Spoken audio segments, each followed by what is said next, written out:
Imagine this. You are in a room crackling with tension. It could be a boardroom where careers hang in the balance, a family gathering where old wounds fester beneath polite smiles, or a negotiation where every word is a carefully placed chess piece. Voices rise and fall. Arguments are forged in the fire of logic and emotion, and alliances shift with the subtlety of shadows. You watch as people lean forward, their faces masks of conviction, using language as a weapon, a shield, or a bridge. They are all playing the game, the one we are all taught to play. The game of persuasion, of rhetoric, of explicit communication. But then you notice someone. They are not the loudest. They are not the most eloquent. In fact, they have said very little, perhaps nothing at all. Yet, the entire gravitational field of the room seems to bend around them. When they shift their posture, others unconsciously follow. When their gaze lands on a speaker, the speaker's rhythm falters, as if suddenly aware of being seen not just for their words, but for the vast, unspoken current of intention beneath them. This person's silence isn't empty. It is a presence. It is a vacuum that pulls all the noise, all the posturing, all the desperate attempts at control into itself and neutralizes them. They are not participating in the argument. They are observing the architecture of it. They are not reading the lines. They are reading the actors. And in this, they hold a terrifying and absolute power. You feel a chill, a sudden primal awareness that you are a pawn in a game whose rules you were never taught. What is this unnerving force? How can a person outmaneuver, outstrategize, and utterly outsmart everyone around them without deploying a single argument? We are conditioned to believe that power is vocal. It is the rousing speech, the witty retort, the undeniable declaration. We are told to speak up, to make our voice heard. Yet, here is a living paradox. An individual whose influence is amplified by their restraint, whose intellect is demonstrated not by what they say, but by what they perceive. They seem to possess a different kind of sight, one that penetrates the carefully constructed personas we all wear and sees the raw, trembling machinery of ego, fear, and desire working underneath. This silent power forces you to ask a deeply unsettling question. Are you in control of your own thoughts, your own reactions? When you feel that surge of anger in a debate, that pang of insecurity when challenged, that flush of pride when praised, are those feelings truly yours? Or are they merely predictable responses to stimuli, strings being expertly pulled by a puppeteer who understands the mechanics of the human soul far better than you do? This silent observer seems to know which levers to pull without ever touching them. They anticipate your next move before you are even aware of the impulse, because they are not listening to your words. They are watching the patterns of your mind. You have felt this before, haven't you?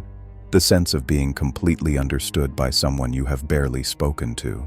The feeling of being psychologically undressed, your deepest motivations laid bare by a single, knowing glance. It is the moment you realize the battle for influence, for power, for freedom, is not fought on the open battlefield of words. It is fought in the silent, hidden theater of the mind. So, how does one acquire this vision? How does one learn to see the invisible forces that govern human interaction? Friedrich Nietzsche, a philosopher who plumbed the depths of human psychology, understood this game better than almost anyone. He saw that true power wasn't about shouting louder than the opposition. It was about understanding the fundamental nature of the human animal, its drives, its masks, and its deep, often unconscious will to power. To learn how to outsmart anyone is not to learn a new set of arguments. It is to learn how to see what is truly there. And to do that, you must first understand the great hidden problem that keeps the rest of us blind.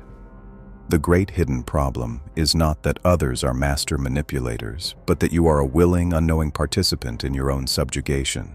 The issue lies not outside, in the world of cunning strategists, but inside, in the very architecture of your identity. You believe you are a singular conscious self, making rational decisions. But what if that self, the voice in your head you call I, is largely a fiction? What if it is a collage of conditioned reflexes, inherited beliefs, and societal programming, a ghost in a machine built by others? This is the fundamental vulnerability that the silent observer exploits. You are not who you think you are, and because of that, you are utterly predictable. Friedrich Nietzsche called this the taming of the human animal. For society to function, it cannot have a world of unpredictable, sovereign individuals, each driven by their own unique, chaotic life force, what he termed the will to power. Such a world would be pure, untamable energy. So, society creates a system of herd morality. From the moment you are born, you are subtly conditioned. You are taught to value what the herd values: safety over risk, harmony over conflict, obedience over rebellion. Your wild, instinctual impulses are shamed and suppressed, labeled as evil or selfish.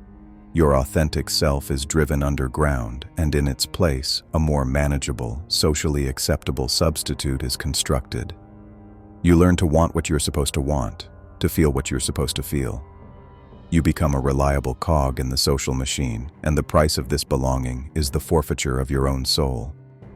The Swiss psychoanalyst Carl Jung gave this construct a name: the persona. The persona is the mask you present to the world. It is your job title, your political affiliation, your role as a parent or a child, your carefully curated online profile. It is a necessary tool for navigating social reality, but the tragedy is that most of us mistake the mask for our actual face. We forget we are even wearing it. Beneath this polished surface, however, lies the shadow, all the parts of yourself that you have repressed and denied in order to be acceptable to the herd. Your raw ambition, your secret resentments, your forbidden desires, your untamed creativity. This is where your true vitality resides, but you have been taught to fear it. The person who outsmarts you without a word does so because they see both. They listen to the words of your persona, but they watch the unconscious signals broadcast by your shadow. When you argue passionately about a political point, they see past the logic of your argument to the tribal fear underneath, the terror of being cast out of your group. When you boast about an accomplishment, they see past the confident facade to the desperate need for validation that drives it. Your reactions become transparent. Your anger, your pride, your fear. These are not the responses of a free individual, but the predictable twitches of a persona trying desperately to protect itself, and the muffled cries of a shadow desperate to be seen. You are an open book, not because they are a mind reader, but because you are running a program you didn't write and cannot see. This self-deception is what the existentialist philosopher Jean-Paul Sartre called bad faith. It is the act of pretending you are not free. You tell yourself, I have to do this job. I have no choice but to react this way. This is just who I am. You treat yourself as a finished object, a thing with a fixed nature rather than what you truly are.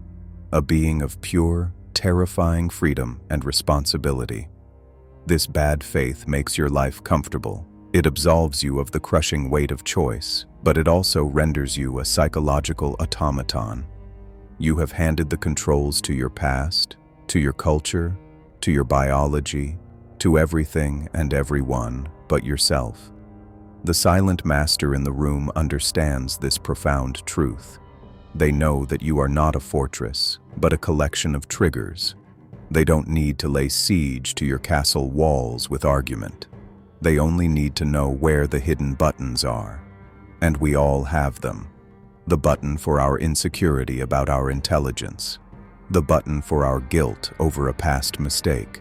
The button for our desperate need to feel important. These buttons are installed by our conditioning, our herd morality, our fear of the shadow.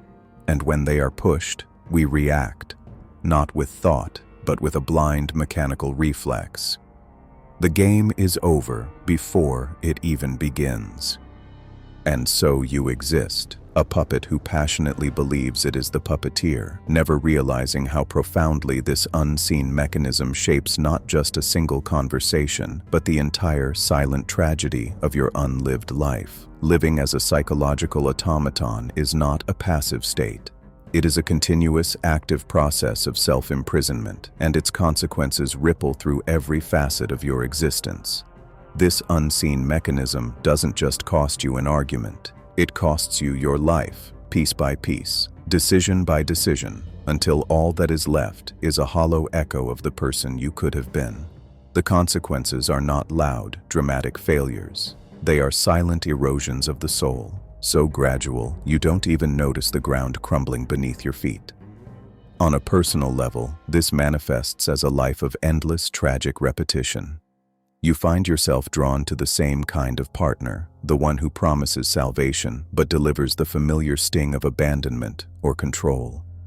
You land in job after job that feels just like the last one, a place where your talents are unappreciated and your spirit withers. You engage in the same futile arguments with your family, a script you both know by heart, ending in the same stalemate of resentment. You call this bad luck or fate. You believe you are moving forward, but you are merely walking in a circle, the circumference of which is defined by a wound you refuse to see.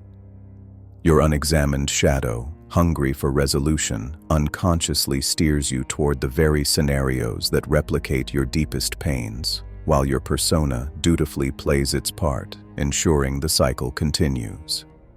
This prison is reinforced by the very wiring of your brain. Your mind is a master of efficiency, and to conserve energy, it creates cognitive shortcuts. These are not tools of clarity. They are the bars of your cage. Consider confirmation bias.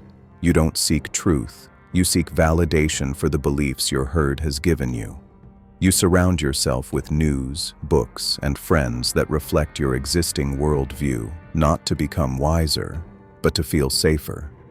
Your mind becomes an echo chamber, and you mistake the reverberations of your own programmed thoughts for the symphony of reality. Anything that contradicts your programming is not just ignored, but actively repelled by your psychological immune system as a threat. Neurologically, you are walking down the same well-worn paths in your brain until they become deep trenches. It is easier to think the familiar thought, to feel the familiar anger, to perform the familiar act of self-sabotage. This is the path of least resistance. The silent observer knows this. They don't need to predict your every thought. They only need to know the shape of your trenches.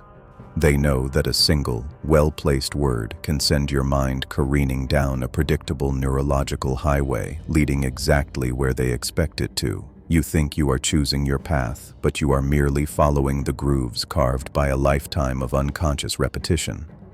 Scaled up, this creates a society that is terrifyingly easy to manipulate. A world of reactors is a world ripe for control, not through the iron fist of Orwellian totalitarianism, but through the gentle, seductive touch of Huxleyan conditioning. The architects of our modern world, advertisers, politicians, tech giants, are masters of this game. They are the silent observers on a global scale. They don't need to force you to do anything. They only need to trigger your programming. They stoke the fires of tribal outrage to keep you divided. They dangle the carrot of social validation through likes and shares to keep you addicted to the machine.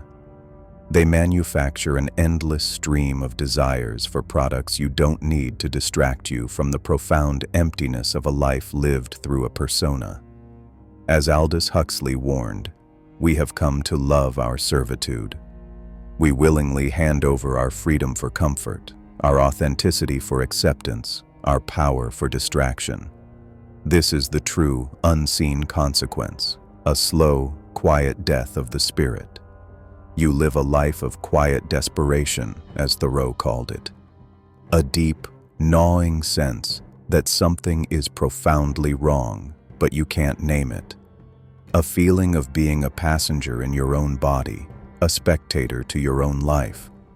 You reach middle age or old age, and you look back at a series of events that happened to you, not a life that was forged by you.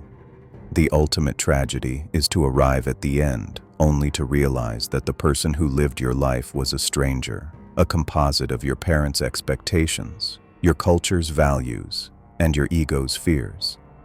The real you, the sovereign, powerful, and untamed you, was left in the dungeon of the shadow, never permitted to see the light of day. To escape this fate is not a matter of learning a new trick or a new argument. It requires a revolution. It demands a complete and total rebellion against the greatest tyrant you will ever know, the programmed, predictable, and comfortable self you call you. The rebellion begins not with an outward struggle, but with an inward revolution, a radical, terrifying shift in perspective that shatters everything you thought you knew about yourself and the world. It is the moment you confront the horrifying truth that you have been living a lie, and the exhilarating realization that the chains you wear are not forged by others, but self-imposed. This is not about fighting the silent observer in the room. It is about becoming that observer yourself, of your own mind. It is about reclaiming your sovereignty from the tyranny of the programmed self. The first, most crucial step in this rebellion is the radical acceptance of your shadow. As Carl Jung understood, what you resist persists. The very parts of yourself you have shamed, denied, and hidden away, your anger, your lust, your ambition, your fear, your vulnerability, your capacity for destructive creativity, are not weaknesses to be suppressed, but sources of immense, untamed power. When you deny your shadow, you create an inner civil war. The energy of these repressed impulses doesn't vanish. It festers. It leaks out in passive-aggressive behaviors, in sudden irrational outbursts, in self-sabotage, or it projects onto others, turning them into convenient villains or idealized saviors. To accept your shadow is not to unleash it indiscriminately upon the world. It is to bring it into the light of conscious awareness, to understand its language, its needs, its drives. It is to say, yes, this too is me. It is to integrate it, to learn to wield its raw energy with intention, rather than letting it control you from the depths of your unconscious. When you stop fighting yourself, you free up an enormous amount of psychological energy. You become whole, and a whole person is infinitely more formidable than a fragmented one. This is the ultimate self-knowledge that Friedrich Nietzsche advocated. Become what you are.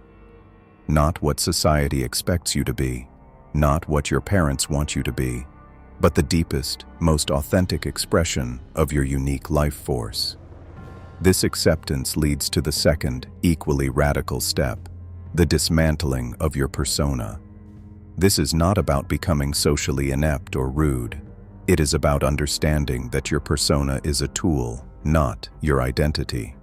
It's a costume you wear for specific performances, but you never forget who you are beneath it. This means you stop seeking external validation. You stop tailoring your opinions, your actions, and your very being to gain approval or avoid disapproval. The approval of the herd, which once felt like lifeblood, now reveals itself as a poison that stunts your growth. Viktor Frankl, a survivor of Auschwitz, observed that those who found meaning beyond external circumstances were the ones who retained their humanity. When you define yourself from within, based on your own values and purpose, the opinions of others lose their power over you. Your reactions become less predictable because they are no longer conditioned by the desperate need to maintain a pleasing facade. Consider the historical examples of those who broke free. Think of Socrates, who willingly drank the hemlock rather than compromise his intellectual integrity and silence his critical voice. He rebelled against the Athenian herd, not with violence, but with radical honesty and an unwavering commitment to truth. Think of figures like Joan of Arc, who defied gender norms and military tradition, driven by an inner conviction that transcended external expectations. Their power lay not in their physical might or their rhetorical prowess, but in their absolute psychological autonomy. They were not reactors. They were creators of their own reality, forging their path from an internal wellspring of will. The rebellion also involves cultivating a ruthless self-awareness of your own cognitive biases and emotional triggers. You begin to observe your own mind with the detached curiosity of a scientist. When anger flares, you don't immediately act on it. You ask, what is this anger trying to protect? What insecurity is it guarding? When a desire arises, you don't immediately gratify it. You ask, is this truly my desire, or is it a conditioned craving planted by external forces? You become an anthropologist of your own internal landscape, mapping out the trenches of your predictable reactions. This metacognition, thinking about your thinking, is a superpower. It allows you to pause, to insert a moment of conscious choice between stimulus and response. In that infinitesimal gap, freedom is born. This radical shift gives you an almost unfair advantage. When others try to push your buttons, they find those buttons no longer connected to the old wires. Your shadow, no longer a hidden vulnerability, becomes a source of depth and authenticity. Your persona, no longer a prison, becomes a flexible instrument you wield consciously. You become the silent observer, not just of others, but primarily, when you know yourself to this terrifying, liberating degree, you become psychologically illegible to those still playing the game.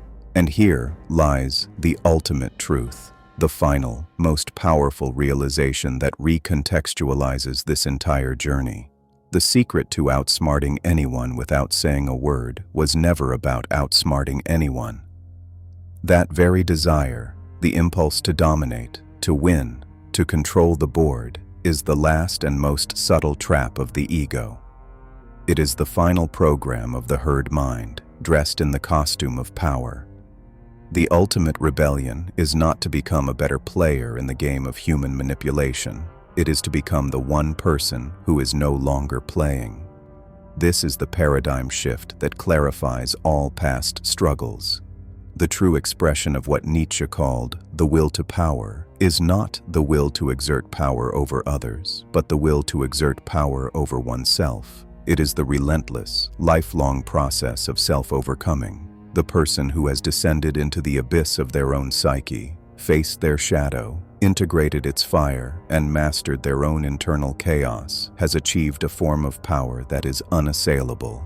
They are no longer a collection of predictable triggers and raw nerves. They have no buttons to push because they have consciously dismantled the entire machine. Trying to manipulate such a person is like trying to grab hold of water or punch the wind. They offer no resistance, no ego to hook, no insecurity to leverage, and in their yielding, they are unconquerable. Suddenly, you see it all with blinding clarity. Every argument you lost, every time you were made to feel small, every toxic dynamic you couldn't escape, it was all the result of a single fundamental vulnerability. You were a stranger to yourself. You were fighting battles on 1,000 different fronts, never realizing the war was entirely within. The frantic need to be right, to have the last word, to prove your worth, was nothing more than the desperate cry of a fragile persona, terrified of its own emptiness. The quest to outsmart others was a projection, a futile attempt to control the world outside because you had no control over the world within. To achieve true self-sovereignty is to step off this battlefield entirely. It is not a retreat into apathy or cold detachment. On the contrary, it is the beginning of authentic engagement with life. You can enter a debate not with the frantic need to win, but with the calm curiosity to understand. You can listen to criticism without the reflexive sting of a threatened ego, because your self-worth is no longer up for negotiation. You can love another person with profound depth, not because you need them to fill a void within you, but because you are overflowing from a state of inner wholeness. You move through the world with a silent grace, a centeredness that is not an act, but a presence. This is the source of the quiet, unnerving power you witnessed in that room. It was not a strategy. It was the natural radiance of a liberated soul. The game of human chess continues all around you, People will still posture, manipulate, and fight for dominance over their tiny squares on the board, but you no longer see them as adversaries. You see them with a kind of tragic compassion, for they are prisoners in a game you have just escaped. You see the fear behind their anger, the insecurity behind their arrogance, the profound loneliness of the programmed self. You do not need to say a word to defeat them, because there is nothing left to defeat. You have already won the only victory that matters. So, look around you. Listen to the noise, the arguments, the desperate striving. It is the sound of a world of sleepwalkers, each dreaming they are awake, each fighting for control over a dream. The ultimate truth is that freedom is not a destination you arrive at, but a choice you make in every moment. The choice to observe rather than react. The choice to understand rather than to judge. The choice to turn inward, away from the distracting noise of the herd, and to face the terrifying, beautiful, and untamed wilderness of your own being. The real question was never how to outsmart anyone else. The real question is, and always will be, do you have the courage to outsmart yourself?